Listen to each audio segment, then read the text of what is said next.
На пятый день совместной операции Израиля и США в Иране в восточной части Тегерана разрушен крупный военный комплекс. Об этом сообщила армия обороны Израиля. На территории комплекса поражены командные пункты, в том числе штаб-квартиры Корпуса стражи Исламской революции, Управления разведки и сил Басидж.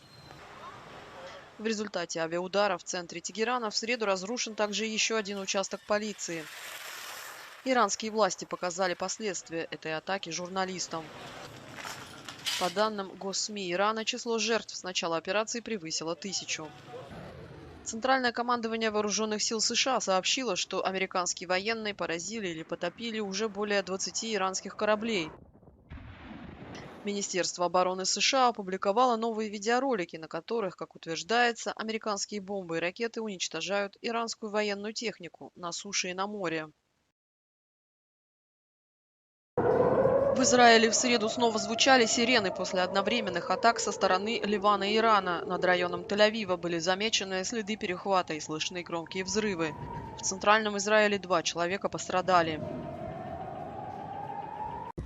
Армия обороны Израиля опубликовала видеозаписи своего нового развертывания в Южном Ливане после того, как радикальная шиитская группировка Хезболлах начала наносить удары. По данным Министерства здравоохранения Ливана, за последние дни погибли 72 человека.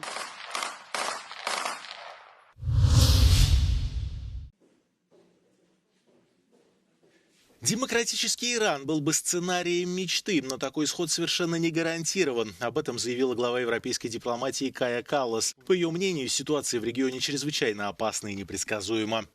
The war in the Middle East is rapidly widening. Tehran's strategy is to sow chaos and set the region on fire.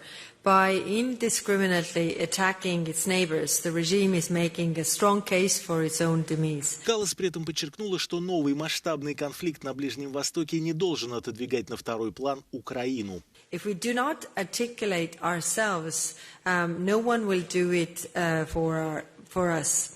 And if we wait too long, it might be too late. Respect for borders, an end to sabotage, compensation for war damages, and the return of kidnapped Ukraine children aren't just far-fetched demands. They should be the baseline. Russia's maximalist demands cannot be met with minimalist response.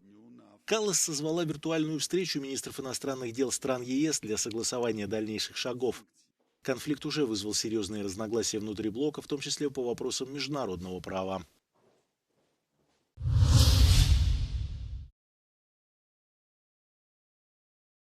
We're now into the 5th day of war since the United States and Israel began strikes on Iran. And here in Qatar, tensions remain high.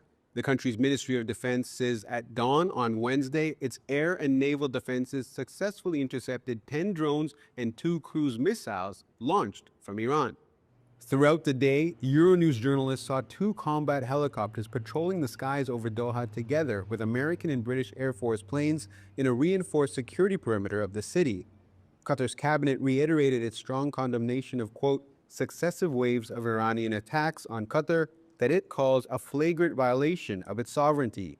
Meanwhile, the Qatar news agency reported the arrest of 2 sleeper cells allegedly linked to Iran's Revolutionary Guard. Q&A said 10 suspects had been detained, 7 accused of spying on vital military infrastructure, and 3 allegedly tasked with carrying out sabotage operations. The economic impact of this widening war is also sending shockwaves around the world. Qatar Energy declared force majeure on Wednesday, just 2 days after 2 of its liquefied natural gas facilities were attacked and forced to pause production. Force majeure is a legal term used when a company cannot meet its contractual obligations due to circumstances beyond its control. Meanwhile, Qatar's airspace remains closed, and Qatar Airways says the next update for passengers is expected on Friday. Adil Halim, Euronews, Doha.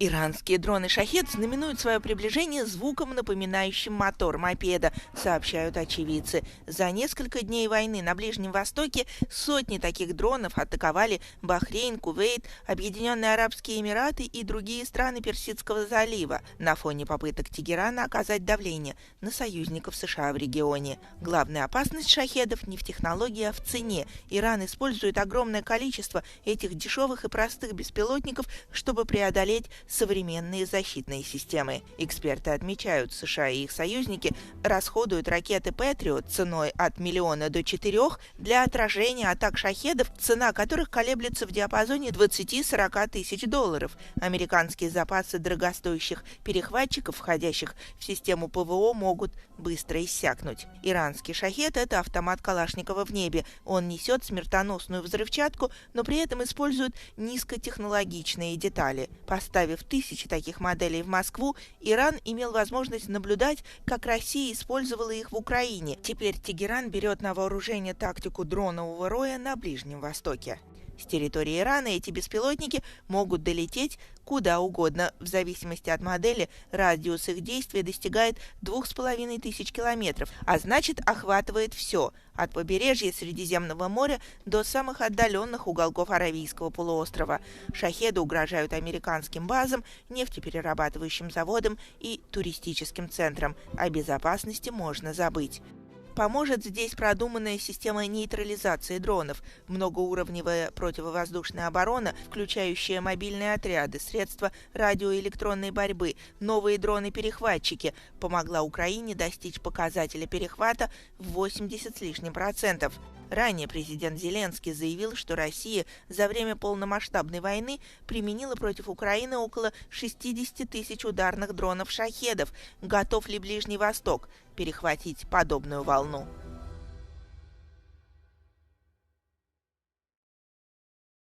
Evacuations from Iran are continuing, with hundreds crossing into Azerbaijan each day. We are here at the Astara border checkpoint in the southeastern Azerbaijani city of Astara, which has becoming one of the key crossing points for people leaving Iran amid rising tensions. Authorities are checking documents and processing evacuees here. Those arriving include nationals from all around the world, seeking safer roads out of Iran during the ongoing crisis. According to the recent reports, the number of people evacuated from Iran to Azerbaijan exceeded 700, while some countries formally requested and coordinated with Baku on border crossing permits for its citizens. The situation is fluid. It is moving very fast. It is difficult to predict exactly, but for the safety of family and for the safety of our citizens, our government has decided to move some people out of Tehran. I, because being on account of being an officer but also being mother, was evacuated, so I am moving to Azerbaijan. Because my family is living in Australia actually. That's why I'm just leaving from here, go to Istanbul and go to Australia. I was in Tehran the first day. I was in Tehran but just come to the Gilan, the city close to here. But so far not as worse as we can imagine, but it's going to be worse and worse every day. I don't know what's happening. Мы были в Тегеране 7 часов до границы и ждали, когда нам дадут визу. Да. И очень большое спасибо за гостеприимство и за все. So far, the European nationals have been granted the opportunity to cross the Iranian-Azerbaijani border, with Serbian and Slovak diplomats among the most recent to transit. The evacuations were also discussed at the political level. On the 2nd of March, Azerbaijan's Foreign Minister Ceyhun Bayramov held a telephone conversation with the European Union's High Representative for Foreign Affairs and Security Policy and Vice President of the European Commission, Kaja Kallas. The discussion focused on continuing efforts to evacuate EU citizens from Iran and on the security situation, which remains a concern amid escalating military tensions in the whole region. These are the weapons at the centre of a rapidly escalating situation. Iranian drones and missiles that have targeted the UAE over the past several days. They are being displayed here at the UAE government media briefing as part of physical evidence of the attacks, which officials describe as a direct violation of the country's sovereignty and security. Authorities say that more than 90% of incoming drones and missiles have been successfully intercepted by the UAE's air defence systems, a figure presented as proof of both preparedness and advanced defensive capability. And what you see in front of you here, this is a tactical ballistic missile, which is basically a short-range ballistic missile from class, and the designation for it is Qiyam. And we have intercepted and destroyed hundreds of these ballistic missiles over the last 4 days. And if we move up to here, what you see here, the blue wreckage, is basically a cruise missile. And those threats are normally very challenging for militaries across the world to basically detect and destroy. But luckily, we were able to detect each one of them and destroy them. And what you see here is one of the several cruise missiles that we were able to intercept and destroy. And as I understand it, this is a suicide drone, isn't it? This is what is left from a suicide drone. Yeah. And it's called Shahid 136. We've intercepted hundreds of these over the last few days. So we hear and see things at the last minute, but from a military perspective, I think globally it's known that you're seeing these things fairly early, so you know they're coming in and you're prepared accordingly. We announced this repeatedly to the public, and we want to reassure the public again. And if they hear pops and sounds coming out of the sky, that's actually a comforting sound. It's a comforting noise. What it means that the air defense system is functioning properly to intercept, destroy all of these threats. How proud? Silence is actually not good. The UAE air defense system is very capable of defending the country, and we're very aware of the threats around it. We will continue to defend the country, and that's what we're going to do.